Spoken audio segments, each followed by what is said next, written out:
Hello, friends. Welcome back to the world of books. Today, we are unraveling one of the most talked about dark romance, Twisted Love by A.N.A. Huang. This book isn't just about love, it's about pain, healing, and the line between passion and obsession. Let's start. Interestingly अध्याय 2 Alex. हमें कहीं थोड़ा ज्यादा private जगह चलना चाहिए। वो गोरी लड़की अपनी उंगलियां मेरे हाथ पर फेराते हुए बोली। उसकी हल्की हेजल आंखों में आमंत्रण झलक रहा था और उसने अपने निचले होंठ पर जीभ फेरी। या फिर नहीं, जैसा तुम्हें पसंद हो। मेरे होंठ हल्के से मुड़े, इतना नहीं कि उसे मुस्कान कहा जा सके, लेकिन इतना जरूर कि मेरे मन की बात साफ झलक जाए। तुम्हारे बस की बात नहीं है कि तुम मेरे तरीके को संभाल सको। उसकी छोटी टाइट ड्रेस और इशारों से भरी बातें देखकर भी साफ था कि वो वैसी लड़की थी जो बिस्तर में प्यार भरी बातें और नरमी की उम्मीद करती है। मैं ना तो प्यार भरी बातें करता हूं, ना ही रोमांस में विश्वास रखता हूं। मैं एक खास तरीके से साथ रहता हूं, न ज्यादा सख्त न ज्यादा नरम। कोई चुंबन नहीं, कोई आंखों में झांकना नहीं। लड़की पहले मान लेती थी, फिर बीच में अपनी शर्तें बदलने लगती और तब मैं वहीं सब खत्म कर देता। मुझे उन लोगों से नफरत है जो साधारण समझौता भी निभा नहीं सकते। इसलिए मैं हमेशा उन्हीं कुछ नामों के बीच घूमता रहता था जो मुझे जानते थे और मैं उन्हें दोनों तरफ उम्मीदें तय थीं। वो लड़की इस लिस्ट में आने वाली नहीं थी। आज नहीं, मैंने अपने गिलास में बर्फ घुमाते हुए कहा। आज मेरे दोस्त की फेयरवेल पार्टी है। उसने मेरी नज़र का पीछा किया और जॉश को देखा, जो खुद भी लड़कियों के ध्यान में डूबा हुआ था।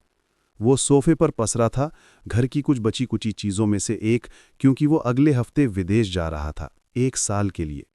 3 लड़कियां उसके आसपास बैठी हंस रही थीं और वो सबका चहेता बना हुआ था। हम दोनों में ज़मीन आसमान का फ़र्क था। जहां मैं लोगों को असहज कर देता था, वहीं वो उन्हें सहज कर देता था। और औरतों के मामले में तो उसका सिद्धांत था, जितनी ज़्यादा उतना बेहतर। संभावना है अब तक उसने डीसी की आधी आबादी से फ्लर्ट कर लिया होगा। वो भी आ सकता है। वो गोरी लड़की मुस्कुराई, उसका सीना मेरे हाथ से छू गया। मुझे कोई दिक्कत नहीं। उसकी दोस्त, छोटे कद की ब्रूनेट, जो अब तक चुप थी लेकिन मुझे ऐसे देख रही थी जैसे मैं कोई स्वादिष्ट शिकार हूं, बोली, लिस और मैं सब कुछ साथ करते हैं। इशारा इतना साफ था जैसे उसने अपनी खुली नेकलाइन पर टैटू करवाया हो। ज्यादातर मर्दों के लिए ये सपना सच होने जैसा होता, लेकिन मुझे तो बात करते करते ही बोरियत महसूस होने लगी। बेताबी से ज्यादा अप्रिय मुझे कुछ नहीं लगता। उसकी गंध तो उनके परफ्यूम से भी तेज थी। मैंने जवाब देना भी जरूरी नहीं समझा। नजर घुमाई और कमरे में कुछ इंटरेस्टिंग ढूंढने लगा। अगर ये पार्टी किसी और की होती तो मैं आता ही नहीं। द आर्चर ग्रुप का COO होने के नाते और अपने साइड प्रोजेक्ट के चलते मेरे पास पहले से ही बहुत काम था। लेकिन जॉश मेरा सबसे अच्छा दोस्त था, कुछ गिने चुने लोगों में से एक, जिसकी संगत मुझे 1 घंटे से ज्यादा बर्दाश्त होती थी। वो सोमवार को सेंट्रल अमेरिका के लिए रवाना हो रहा था, मेडिकल वॉलंटियर के तौर पर। तो मैं यहां था, ऐसा दिखाते हुए कि मुझे ये सब पसंद है। एक हल्की चांदी जैसी हंसी ने मेरा ध्यान खींचा।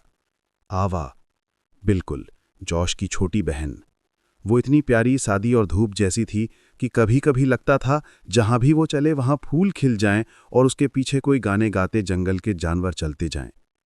वो कोने में अपनी सहेलियों के साथ खड़ी किसी की बात पर हंस रही थी। मैं सोचने लगा, क्या ये हंसी सच्ची थी या बनावटी। ज्यादातर हंसी, जैसे ज्यादातर लोग, नकली होती है। लोग हर सुबह उठते हैं, एक मुखौटा पहनते हैं, इस हिसाब से कि आज उन्हें क्या चाहिए और दुनिया को क्या दिखाना है। वो उन लोगों पर मुस्कुराते हैं जिन्हें वो पसंद नहीं करते, उन चुटकुलों पर हंसते हैं जो मज़ेदार नहीं होते, और उन लोगों की तारीफ करते हैं जिन्हें वो एक दिन गिराना चाहते हैं। मैं जज नहीं कर रहा, मेरे भी अपने मुखौटे हैं परत दर परत, लेकिन मैं दिखावे, झूठी बातचीत या चापलूसी में उतनी ही दिलचस्पी रखता हूं जितनी अपनी नसों में ब्लीच इंजेक्ट करने में। लेकिन आवा के बारे में मैं जानता था, उसकी हंसी असली थी। बेचारी लड़की, जब वो थायर स्कूल की सुरक्षित दीवारों से बाहर निकलेगी तो ये दुनिया उसे निगल जाएगी। लेकिन वो मेरा मसला नहीं था। यो! जॉश मेरे पास आ गया। उसके बाल बिखरे और चेहरा मुस्कान से भरा हुआ था। उसकी साथी लड़कियां उसके पास नहीं थीं। रुको, नहीं, वो थीं। वहां बेयोंसे पर ऐसे नाच रही थीं जैसे किसी स्ट्रिप क्लब में ऑडिशन दे रही हों, और आसपास के लड़के उन्हें घूर रहे थे जैसे उनकी जबान बाहर निकल आने वाली हो। मर्द। कभी कभी लगता है मेरी जेंडर को थोड़े और स्टैंडर्ड्स की ज़रूरत है। कम सोच उनके छोटे दिमाग से। धन्यवाद यार आने के लिए। माफ करना अब तक हाय नहीं कहा। मैं थोड़ा व्यस्त था। मैंने देखा, मैंने भौं उठाई। उसके होंठ के कोने पर लिपस्टिक के निशान की ओर इशारा किया। तेरे चेहरे पर कुछ लगा है? वो मुस्कुराया। सम्मान का निशान। वैसे मैं बीच में तो नहीं आया ना। मैंने सुनहरी बालों वाली और भूरी बालों वाली लड़कियों की ओर देखा जो अब आपस में ही किस कर रही थीं, क्योंकि मैं उनमें दिलचस्पी नहीं ले रहा था। नहीं, मैंने सिर हिलाया। $100 की शर्त है। तू उस गांव जैसे थायर शहर में पूरा साल नहीं झेल पाएगा। न औरतें न पार्टियां। हैलोवीन से पहले ही लौट आएगा। ओह, विश्वासघाती आदमी। वहां औरतें होंगी और जहां मैं हूं वहीं पार्टी है। जोश ने पास रखे कूलर से एक बंद बियर उठाई और खोली। असल में मैं तुमसे उसी बारे में बात करना चाहता था, मेरे जाने के बारे में। प्लीज मत कहना कि तू भावुक हो गया है। अगर दोस्ती का ब्रेसलेट खरीदा है तो मैं निकल रहा हूं। चुप कर साले। वो हंसा। मैं तेरे लिए ज्वेलरी नहीं खरीदूंगा, चाहे तू पैसे ही क्यों ना दे। नहीं, ये एवा के बारे में है। मेरा गिलास होंठों से कुछ इंच दूर रुका। फिर मैंने एक घूंट लिया। विस्की का मीठा जलन गले में उतर गया। मुझे बियर से नफरत है। उसका स्वाद पेशाब जैसा है। लेकिन जोश की पार्टियों में वही चलता था, इसलिए मैं हमेशा अपने साथ मकैलन की फ्लास्क लाता था।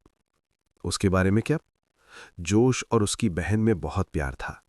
भले ही वो इतनी बहस करते कि मैं दोनों के मुंह पर टेप लगा दूं। भाई बहन ऐसे ही होते हैं, एक रिश्ता जिसे मैं कभी नहीं समझ पाया। विस्की का स्वाद कड़वा हो गया और मैंने गिलास नीचे रख दिया। मुझे उसकी चिंता है। जोश ने जबड़े पर हाथ फेरा। चेहरा गंभीर हो गया। मुझे पता है वो बड़ी हो गई है और खुद का ख्याल रख सकती है, सिवाय उस दिन के जब वो कहीं बीच रास्ते फंस गई थी। वैसे उसे उठाने के लिए धन्यवाद, बट वो कभी इतनी देर अकेली नहीं रही और वो थोड़ी ज्यादा भरोसेमंद है। मुझे अंदाजा था जोश कहाँ जा रहा है और मुझे ये जरा भी पसंद नहीं आया। वो अकेली नहीं होगी, उसके दोस्त हैं। मैंने सिर से इशारा किया। उसी वक्त उसकी एक दोस्त लाल बालों वाली सुनहरी स्कर्ट में टेबल पर कूदकर गाने पर नाचने लगी। जोश हंस पड़ा। जूल्स, वो मदद नहीं मुसीबत है। स्टेला भी एवा जितनी भरोसेमंद है। और ब्रिजिट, वेल उसके पास सिक्योरिटी है, लेकिन वो ज्यादा रहती नहीं है। चिंता मत कर, थायर सुरक्षित है। वहां अपराध कर्म लगभग शून्य है। हाँ, लेकिन मुझे बेहतर महसूस होगा अगर कोई ऐसा हो जिस पर मैं भरोसा कर सकूं। साला, ये ट्रेन सीधे खाई में जा रही थी और मैं रोक नहीं पा रहा था। मैं नहीं कहता अगर जरूरत ना होती, लेकिन उसने हाल ही में अपने बॉयफ्रेंड से ब्रेकअप किया है और वो लड़का उसे परेशान कर रहा है। मैंने पहले ही कहा था कि वो घटिया है, लेकिन उसने मेरी बात नहीं मानी। खैर, अगर तुम उस पर नजर रख सको, बस ये सुनिश्चित करने के लिए कि वो सुरक्षित है, मैं तुम्हारा एहसानमंद रहूंगा। तू पहले ही बहुत एहसानमंद है। मैंने हल्की मुस्कान दी। तूने भी मजे किए थे। तू बहुत सीरियस रहता है। जोश मुस्कुराया। तो हाँ है। मैंने फिर से एवा की ओर देखा। वो 22 साल की थी, हमसे 4 साल छोटी, लेकिन उसके तौर तरीके में कुछ ऐसा था जो उसे उम्र से ज्यादा परिपक्व दिखाता था। जैसे उसने सब कुछ देखा हो, अच्छा, बुरा और बदतर, फिर भी भलाई में यकीन रखती हो। ये बेवकूफ़ी भरी थी, फिर भी सराहनीय। शायद उसे मेरा देखना महसूस हुआ क्योंकि उसने मेरी ओर देखा और उसके गाल गुलाबी पड़ गए। उसने जीन्स और टी शर्ट बदलकर बैंगनी ड्रेस पहन ली थी जो उसके घुटनों तक घूम रही थी। अफसोस, वो ड्रेस अच्छी थी, लेकिन मेरा दिमाग उस कार राइड पर चला गया जब उसका भीगा हुआ शर्ट उसके शरीर से चिपका हुआ था और लाल लेस वाली ब्रा के नीचे उसकी त्वचा झलक रही थी। मैंने तुरंत खुद को उस कल्पना से बाहर निकाला। ये जोश की बहन थी, मासूम, मीठी और मेरी पसंद से कोसों दूर। एलेक्स, जोश ने टोका।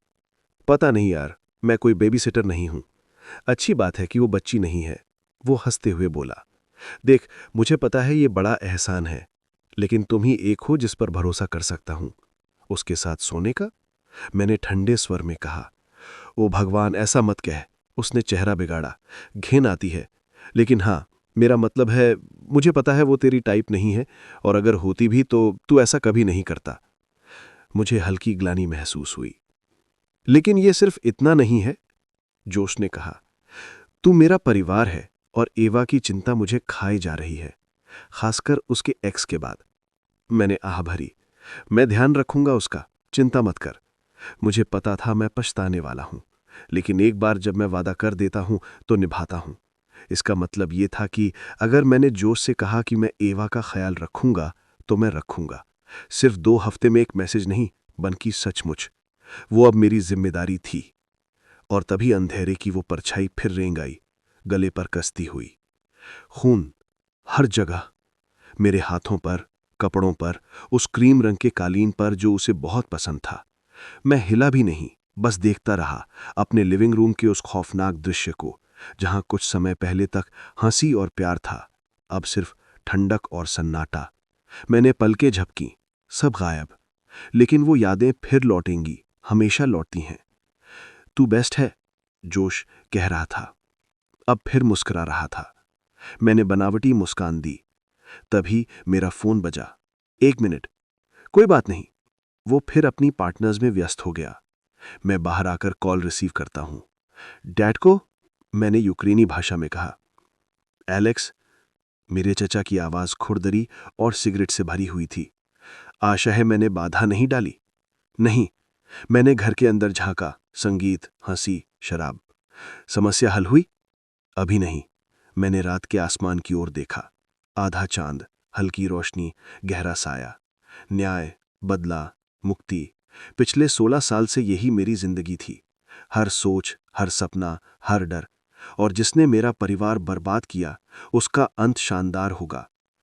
अच्छा, चचा खांसे। तुम्हारा परिवार जल्द शांति पाएगा।